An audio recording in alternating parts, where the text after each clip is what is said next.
तो आगे बढ़ेंगे और आपको बताएंगे बहावलनगर में फलों की कीमतों को पर लग गए। फलों की बढ़ती हुई कीमतें आसमान से बातें करने लगी। बढ़ती हुई कीमतों के बाइस आम आदमी का फल खरीदने का ख्वाब अधूरा होकर रह गया।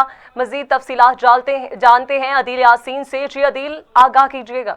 जी बिल्कुल, मैं इस वक्त मौजूद हूँ बहावलनगर में। रमज़ान और मुबारक की आमद आते ही फ्रूट की कीमत आसमानों से जा लगी।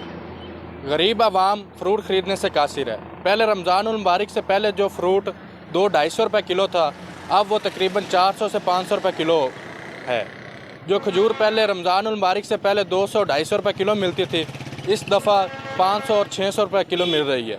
मेरे साथ एक शहरी मौजूद है जो फ्रूट ख़रीदने आया है, उनसे जानते हैं क्या कहना है। जी बताइएगा। फ्रूट में ख़रीदना है, ये जो स्ट्रॉबेरी पहले मिल रही थी 150 रुपये किलो, अब 250 रुपये किलो। ये सेब जो 300 रुपये किलो, 400 रुपये किलो बिक रहा है। जी ये थे शहरी जो कह रहे थे पहले जो 150-200 रुपये किलो मिलता था, अब 300-400 रुपये मिल रहा है। हमारी हुकूमत वक्त से मुतालबा है कि फलों की कीमतें कम की जाए ताकि हर शहरी खरीद सके। जी।